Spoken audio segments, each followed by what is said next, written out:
Ntunuulidde video y'omwami ono Sam Mugumya nempulira ennyike ku mutima ne neeyongera okutya eggwanga Uganda nenzikiriza nti Uganda efugibwa ba devils. Waliwo wembeera wo ne neebuuza naye Mukama Katonda ffe bannayuganda twazza musango ki okubanga watwerabira n'otatujjukira ne mu kaseera akatini bwe kati. Wabula ne neeyongera okukusaba ayi Mukama Katonda ekibonerezo kyonna kyonna wa bannayuganda tukikusaba okituwe naye otuddaabulwe nga waddaabulira Isirayiri. Tujja kikola bannayuganda watwerabira oba twazza musango ki oba kibonerezo ki kye tuli mu kusasulira simanyi. Omwami ono Sam Mugumya yabuzibwawo gavumenti ya Museveni netugamba temanyi gyali olw'okuba omwami ono yali ayogera amazima. Waliwo lwe yavaayo n'ayogera statement erabika yamukwasa nti mu backyard ya minisita omu waliwo abantu abattibwayo ne baziikibwayo era waliyo entaana abantu 78 ne babaziika.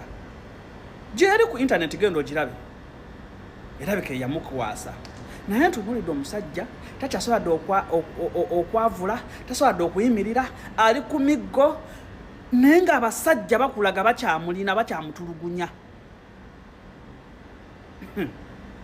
Oba Uganda twazza bwaki naye tusaba Mukama Katonda otuddaabulule. Nze neeyongedde okutya eggwanga Uganda nenkakasa nti bano bakanywa musaayi abatufuga bo si baakulekera kati wabula Mukama Katonda tukusaba otuwe okusobola okwebeereramu otherwise tewali ali safe mu Uganda.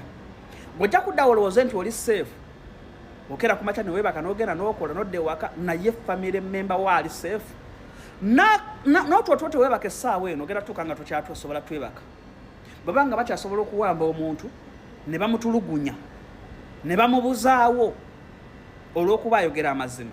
Nze naawe eyo Uganda gye tulimu ffe tusaba busayi Mukama Katonda atusaasire naye ekituufu kijja kuvaayo one day one time Mukama Katonda jatuddaabulula. Butereevu oli ku mukutu gwa Uganda 24 media bwentyo kwensinzidde okuba nga nkutuusaako amawulire gano mu bujjuvu. Kakati ampuliriza siyinza kugamba nti mawulire ga ssanyu naddala ku mbeera gy'olabamu muganda waffe oyo amanyikiddwako nga Sam Mugumya. Ampuliriza oyo gw'ogenda maaso n'okubanga olaba ku sikulini yo yali political activist naddala mu kibiina ekya FDC oba kiyite a Forum for Democratic Change. Kakati ampuliriza oyo gw'olaba ku sikulini yo yali musajja mwatiikirivu nnyo mu kulwanirira eddembe ly'omuntu. Kakati ampuliriza nga musajja mukulu no Sam Mugumya kye yakajje ave ku ssettendekero Makerere enono ampuliriza gye yagenda mu maaso n'okubanga asomera akyetwandiise political science. Abwe kityo kino kyamusobozesa nnyo okubanga bw'atyo akwatagana ne musajja mukulu retired Colonel Dr. Kizza Besigye okubanga bw'atyo bawakanya gavumenti ya kuno eya musajja mukulu General Yoweri Kaguta Museveni. Ampuliriza ezimu ku nteekateeka musajja mukulu ono yagenda maaso n'okubanga awomamu omutwe mwe mwali enkola gye twandiise eyawo okutuwaaka eno nno ampuliriza mwe mwali okubanga oleka emmotoka yo ewaka anotambuza ebigere anti amafuta agali gagenze maaso n'okubanga geekanamye. Ampuliriza mu mwaka 2014 musajja mukulu ono Sam Mugumya yagenda maaso n'okubanga alabikako mu bitundu by'eggwanga ebya Congo eno nno nga yagendayo nga musibe. Kyokka n'olugendo lwe ampuliriza okugenda mu ggwanga lino erya Congo lwe yagenda ng'omusibe olugendo luno alunyumya nga lutabaalo anti yakwatibwa ali ku nsalo z'eggwanga erya Uganda bw'atyo n'asomosebwa bw'atyo ng'ali mu ggwanga erya Congo. Kyokka waayita akabanga ng'ennaku z'omwezi 21 omwaka 2022 ono musajja mukulu yagenda maaso n'okubanga ateebwa mu kye twandiise ndolo military detention eyali yagenze maaso n'okubanga basibibwamu ne banne abawera ddala 30. Omusango gwali gubavunaanwa nze naawe ampuliriza siyinza gukugamba wabula ebiriwo oba ebitambula ebibungeesebwa bigambibwa nti ono yali aguddwako emisango omwali okubanga bw'atyo yali ateeberezebwa okuba nti yagenda maaso n'okubanga ayekera gavumenti ya kuno eya Generali Yoweri Kaguta Museveni. Ampuliriza nga maze okuwaako ebimu ku bitono ebikwata ku musajja mukulu Sam Mugumya.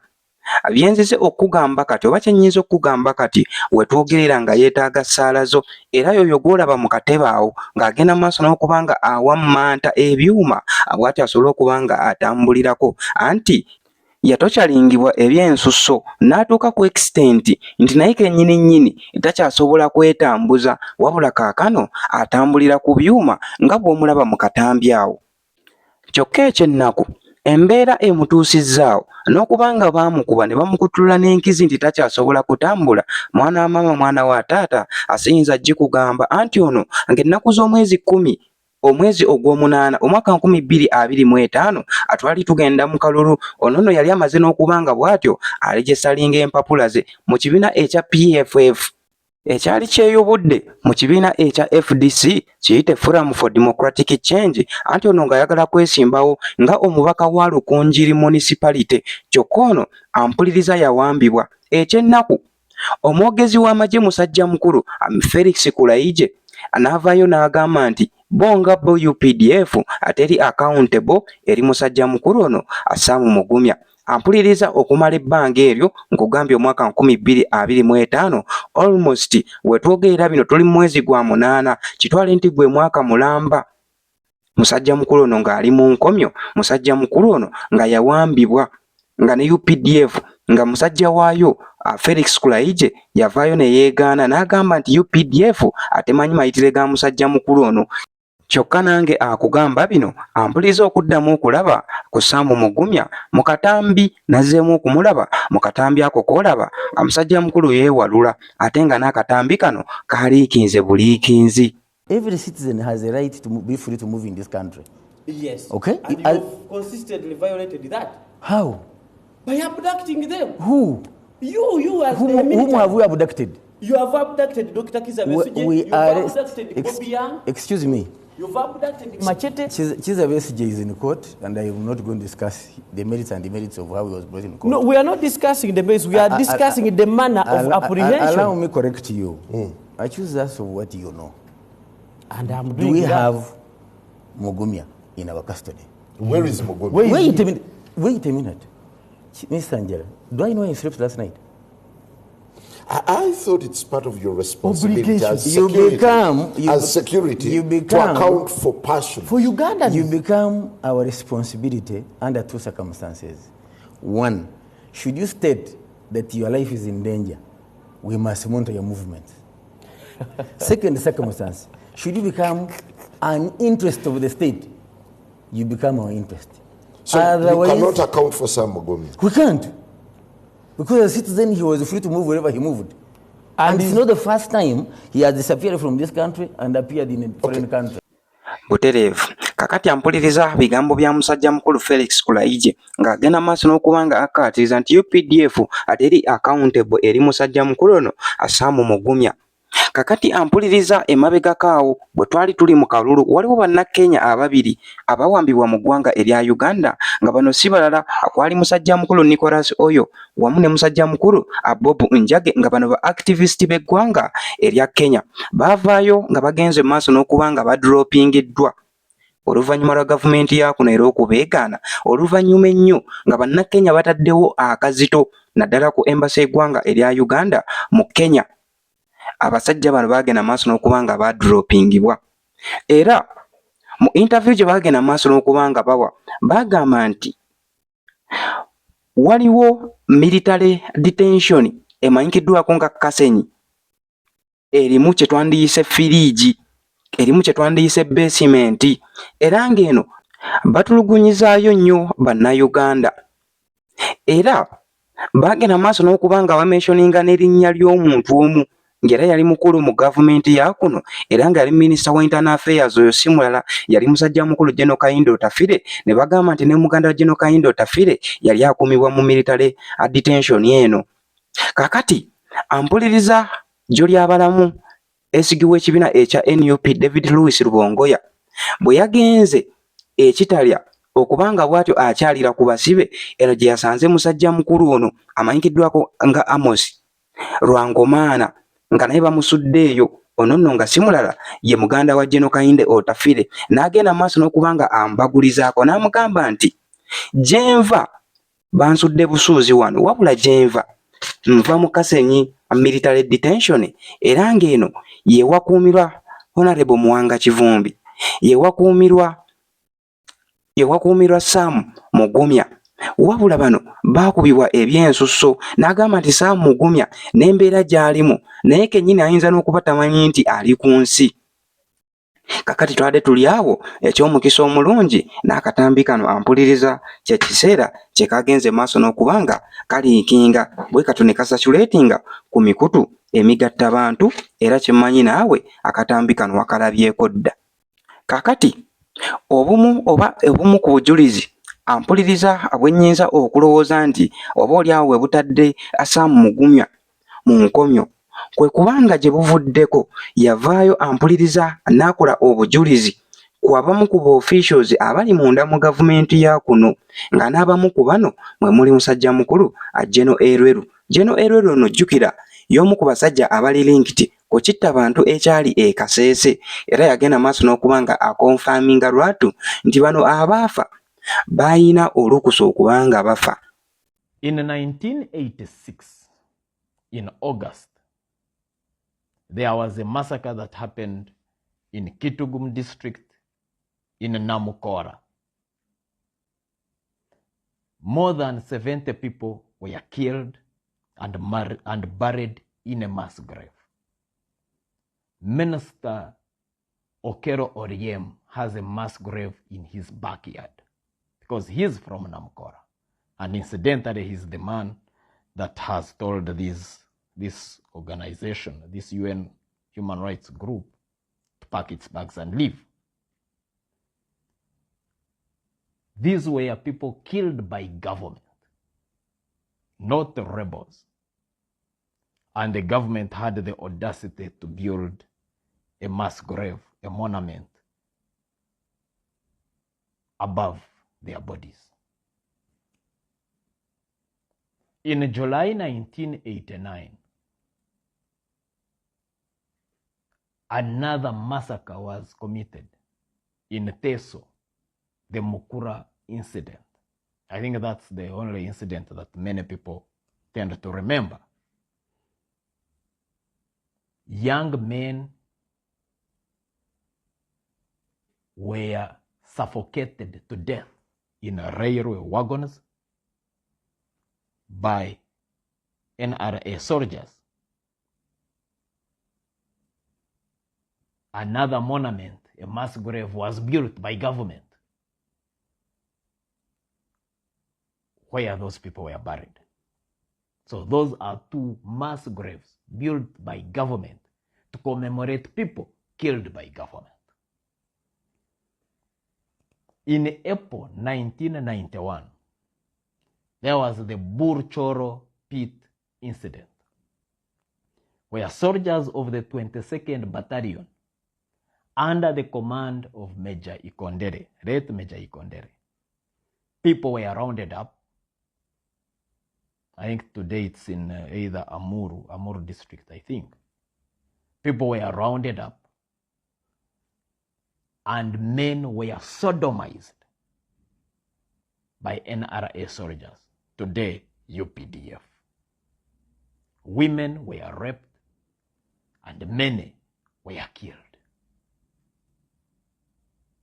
So, there is a history of mass killing by the military. Then, in the 2000s, early 2000s, we had the disappearances of young Muslim men on account of being ADF. None of them were taken to court. They just disappeared in safe houses that were being run by that time by the infamous Nobo Mayombo. We have the Kasese massacres of 2016, where the man that oversaw the massacres, General Elweru, was promoted and he's now, I think, the second most highest officer in the military.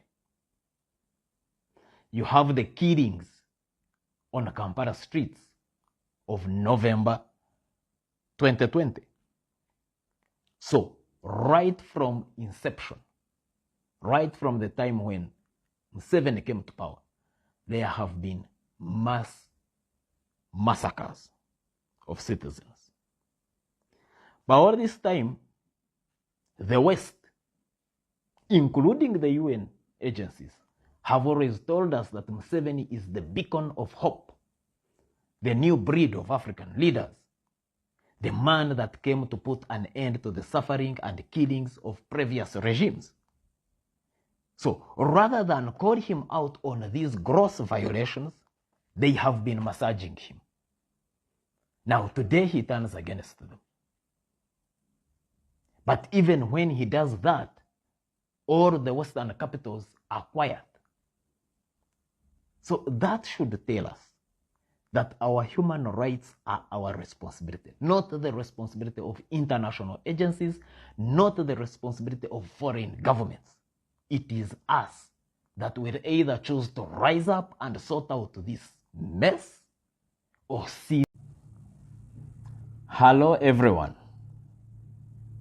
Welcome to this third episode of our conversation, which is a continuation of our story. Last time we ended at my transfer from Beni to Kinshasa. The rickety Antonov military cargo plane that transported us had no seats inside, save for a few boxes on which our military police guards sat. We were about 30 prisoners in all. Many of us had our hands tied behind our backs, and we were made to lie facing skyward, with our heads resting on sacks of beans and maize.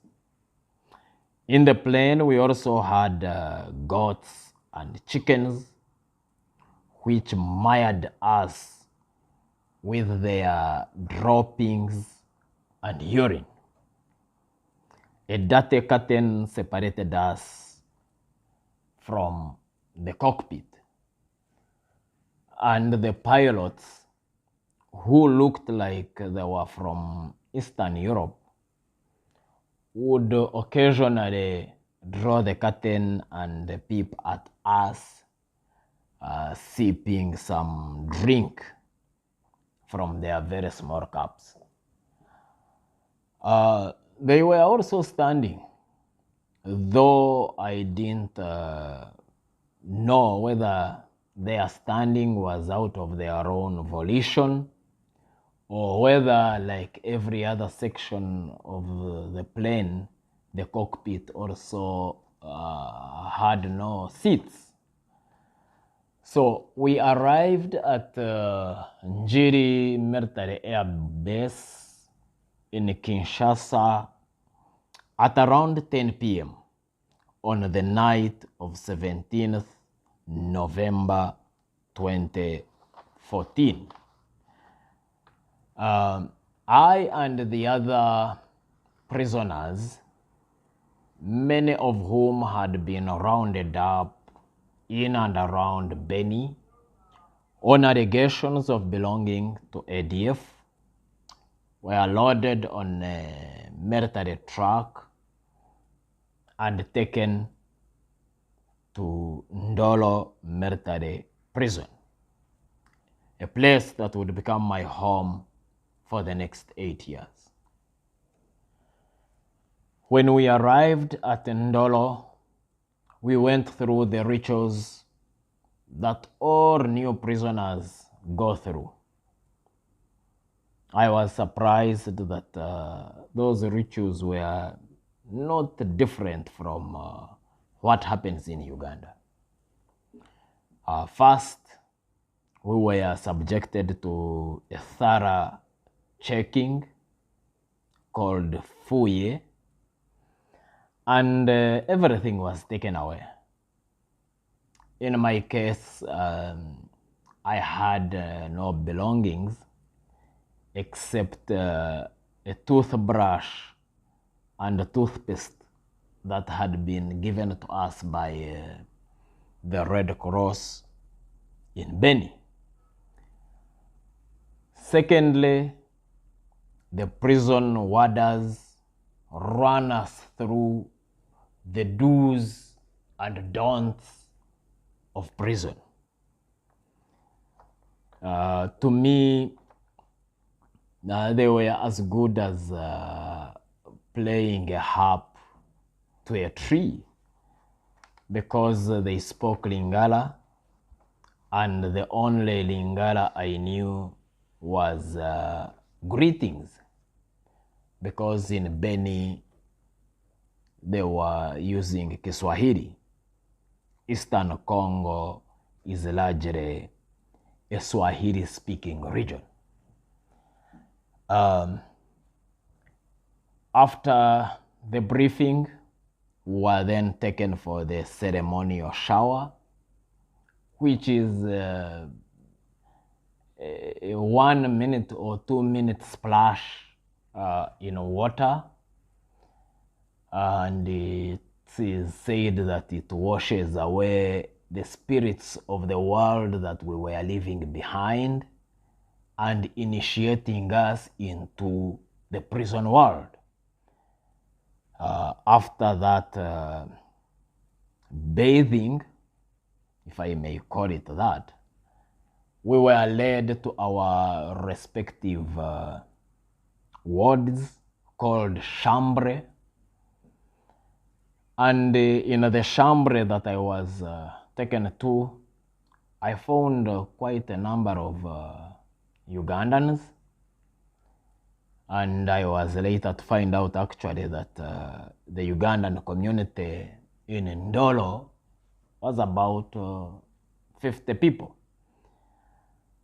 The following morning, I was called out and taken to Demiape.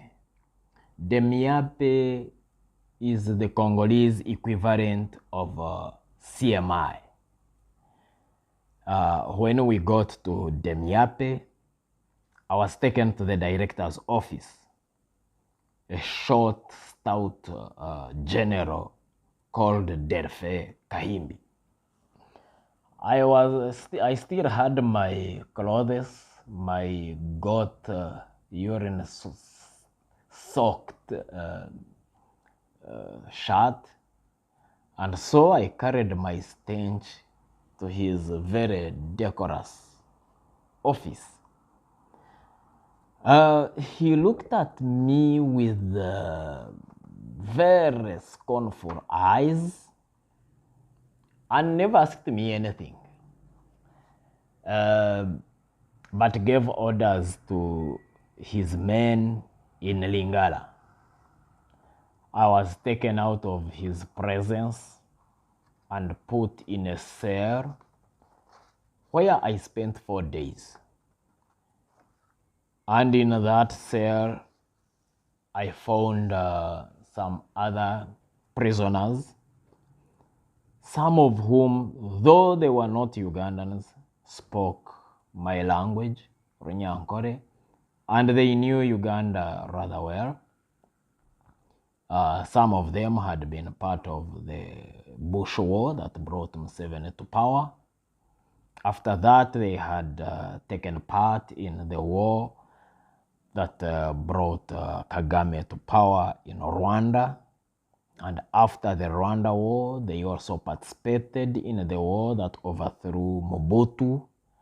And after that, they had also participated in a war against Joseph Kabila, Laurent Desire Kabila, the RCD, and had also taken part in M23. So they were well versed with the country and they welcomed me. And I had someone to talk to in my native language. After 4 days, I was taken back to Ndolo military prison. And on the day I was taken back, my colleagues were also transferred from Goma and brought to Ndolo military prison. So we met in Ndolo and then began our long journey in jail. Thanks for following. The next episode will be a continuation of life behind bars. Please remember to subscribe and encourage your friends to do the same. And keep the comments coming on how you think we can improve this channel. May God bless you. We have a regime whose creed is crime. The rate at which corruption scandals succeed each other is mind-boggling. The impunity. Ekindeese olwaleero kukuwa amawulire g'otomanyi ku musajja oyo Sam Mugumya. Tumaze kumpi omwaka mulamba nga tunoonya Sam Mugumya ng'eggwanga tulaajana. Bamuwamba bambuzaawo. Video yiyo yalabise. Bibino by'obadde tomumanyiiko. Sam Mugumya baasooka okumukwata 2011 mu biseera bya walk to work. Awo baamusiba emyezi 8. Obujulizi ne bubula gavumenti ne bamuta 2011. 2012 Sam Mugumya yaddamu n'akwatibwa e Kampala. Bwe yakwatibwa e Kampala, ab'ebyokwerinda ne bamutwala paka Kasese. Ku kapoliisi akamu mu kyalo e Kasese ne bamuggulako omusango gwa kukwata mutembeyi mu kyalo ky'e Kasese eyo. Omutembeyi ono n'amubbako omutwalo gwa ssente gumu era n'amubbako akasimu akaali kabalirwamu emitwalo 5. Sam Mugumya yateekebwa mu kkomera e Kasese n'atandika okuwoza ng'aviira mu kkomera emyaka 2. Aba akyawoza omusango ogwo, amawulire nga n'omutembeyi yajja dda mu kooti, amawulire ne gavaayo ng'omusajja yali yeeyita omutembeyi avunaana Sam Mugumya yali wa poliisi ya Uganda. Video ne bazireeta, omusajja ono video emu nga yali mu bitundu by'emukono akuba abantu ku walk to work. Video endala era nga yali wano mu Kampala mu biseera bya walk to work ng'ali mu uniform za poliisi. Video zino bwe zaavaayo, omuntu eyagenda ku poliisi omutembeyi yabula, naye oli n'asigala mu kkomera. Ebbanga bwe lyayita nga omuntu yali yeeyita omutembeyi, video bwe zaafuluma za poliisi yagaana okujja mu poliisi ku kooti, omulamuzi n'agoba omusango ogwo. Ne bamuta 2014 ogw'omukaaga, amaze emyaka 2. Omwaka gwe gumu 2014, omwezi ogw'e10 afuna essimu ng'ali ewaabwe Rukungiri. Okuva mu mukwano gwe gwagamba eyali mu security amutegeeza nti bagenda kukwata ve Rukungiri bw'oba gy'oli. Asala agenda ku boda ye Kenya, agende afune obubudamu e Kenya, boda ye Zaire, Congo, afune obubudamu. Bwe yatuuka okweyanjula eri abasecurity be Congo, bamuyamba afune obudamu, bamukwata. Ne bakubira abasecurity yeeno. Ate abeeno ne bava eno ne bagenda ne bakwatagana n'abe Congo. Kati ne bamujja ku kitongole kiri ekibadde kikola ku nsonga z'ababudamu ne bagamba ono mu mutuwe. Abasecurity beeno ne bakolagana n'abasecurity be Congo ne bakwata omusajja ne bamusiba. Emyezi okuva 2014 ne bamutambuza mu makomera g'e Congo bwe batyo wano na wano naye nga tatuuka mu maaso ga mulamuzi. Okuva 2014 mpaka 2022. 2022 bamuta ejo myaka 8 bamuwambye. Bw'avaayo 2022 n'agendako mu exile. Akomawo mu nsi ye omwaka oguwedde. Agenda kwesimbawo. Mwalaba video ebifaananyi bibyo abifulumiza ali mu gundi ya PFF. Kubanga omwami ono kuvadda yali muwambi wa Dr. Kiza Besije. Bwe yafulumya ipande ebyo yesimbawo mu Rukungiri municipality, yesimba ku Jeno Tumukunde era ne baddamu ne bamuwamba omwaka oguwedde. Kati okuva be bamuwamba omwaka oguwedde, tumaze ebbanga tulaajana ali luddawa video zafulumye. Video eyo yafulumye olunaku lumu 2 emabega. Kati batulaga nti oba gyali naye eyo yembeera gyalimu. Kaakati bassebo ne bannyabo, tusooka okwebaza omuzira kisa yenna eyasobodde okutuwa video eno, okutuzaamu amaanyi okutegeeza ensi nti Mugumya gyali oba oli awo akyali mulamu.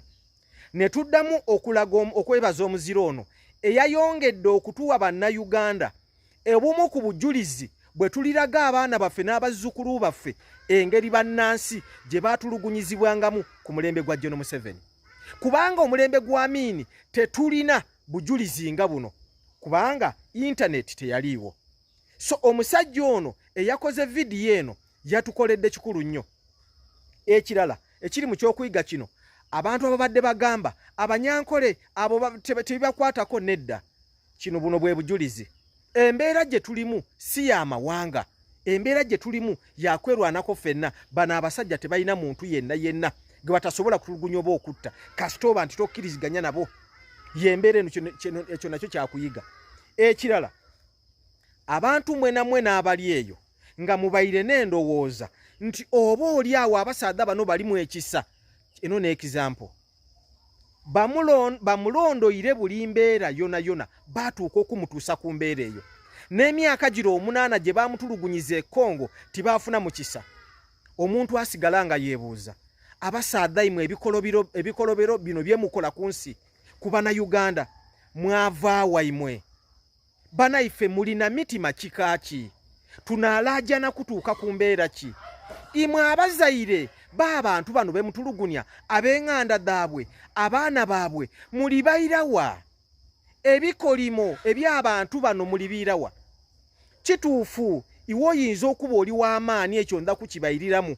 Aya abaana bo basebo ne bannyabo bakobera, Katonda aliyo. Amaziga okufa, obulumi, omusaayi gw'Abannayuganda gwe muli kuyiwa, gwe muli kutulugunya okwenkanankana gutyo, abaana baimwe abaidukulu baimwe balina okugusasulira. Bwe kibanga kituufu ebyawandiikibwa ebyogera ku generations bituufu, bino mulina okubisasulira. Mulina okubisasulira. Kitalo ino okuba nti tuli mu nsi erimu abantu nga bino n'ebintu ebisobola okukolebwa mu myaka 2000 na kintu. Ensi eri mu myaka 63 Bukyanga efuna independence. Abantu abali kutufuga abaviira ku miliyoni y'abantu okufa bo baide mu buyinza, bino n'ebikola bibalikola ku Bannayuganda.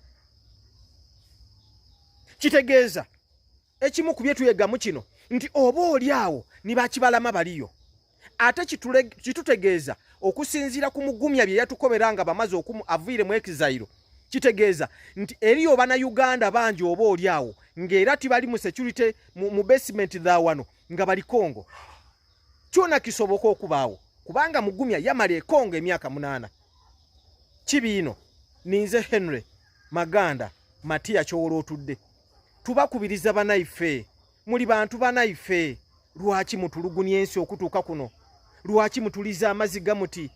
Lwaki mutoola abantu mu bulamu bw'ensi mu mbeera ey'obulumi eti? Really why? Lwaki? Ebikolimo bino mulibiira waimwe, abaana baimwe. Oli otya emere ya kuyikaikana nga iwe omulimu gwo niwo oli kutulugunya omuntu omufiira obulamu bwe butyo? Era mwabula ekisa n'omuntu ni bwaboneka atyo. Imwe Katonda yakola nsobi ki okubatamu emitima egiri gy'abantu? Kitalo ino ninze Henry Maganda Matia Kyowolo aterekebwa mu tocha chamber za Muhoozi, bamujjeka senyine bamutwala ku ssebo ate bamutocha linga. Kati bambi Sam Mugumya takyali muntu. Spinal cord yafa, ba spinal cord ne bagimenya, amagulu ne gaparalyze nga tasobola kutambula, atambulya ku byuma, tasobola kutambula, tambulanga mulema. So buli Munnayuganda ina gyoli ng'okyali sebijjanjala empiso nga tomanyi buzibwana bayitamu, njala kutegeeza kana akatambi kagenze vairo mu nsi yonna aka Sam Mugumya. Ate si ye yekka, abantu bangi abayisibwa mu kutulugunya okw'enjawulo. Okutulugunya tekutegeeza kuba kumenya na kutta. N'omuntu omumalako eddembe ng'omusibye talina musango, n'omuntu omutwalako ekintu ki, n'omuntu omugaana okwogera, n'omuntu omugaana okola kyalina okukola mu bulamu bwe, kiba kitegeeza omumazeeko eddembe. Naye Museveni atulugunyiza. Kano ke katambi ka Sam Mugumya, omusajja omuvubuka eyali embulaka mu struggle muno abantu babonyeebonye. Naye muganda affe Sam Mugumya abonyeebonye. Basooka namukwatira e Congo, namusibira e Congo, tuma nti yali yafa. N'amala n'ava e Congo omusajja atu n'akomawo n'abeerako ko mu Uganda ebbanga bajali myezi nga ne baddamu ne bamuwamba. Bukyanga bamuwamba ali mu tocha chamber ya SFC, bamukola buli kye baagala. Kano ke katambi ow'emmemme entono kati seconds singa 2 ow'emmemme entono ng'okaba mangu sooka okeesonye omukko kubanga tekalabika bulungi nnyo mu ngeri yaako yoyo bambi Sam Mugumya gw'olaba bw'ate bw'afaana essaawa zino musajja wattu alina ttambulira ku byuma kati takyasobola kutambula kweyimirirawo ng'omuntu bw'ate bw'afaanana yoyo nkakoddiremu bw'ate bw'afaanana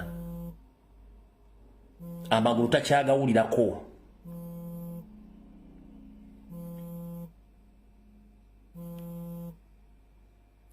amagulu tagawulirako teyeewulira kati atambulirako obuma bw'abalema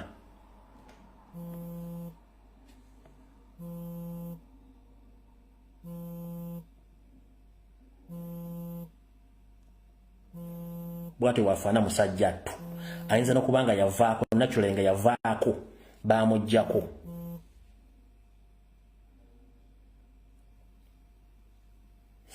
alright kati bw'atyo muganda ffe Sam Mugumya bw'akola ki Sam Mugumya bw'ali kati bw'olaba Sam Mugumya n'otunuulira Brigadier Colonel Kizza Besigye embeera gy'abadde mu kkooti olunaku lwajjo n'otunuulira embeera eryasirukwago gy'alimu mu kkomera n'abala bangi abatalina mannya era batamanyikiddwa abali mu mbeera eyo kitegeeza eddembe ly'abantu lingi liri mu kunyigirizibwa ne kino kituzaayo nti ekiri atabala kye kirina asigadde waka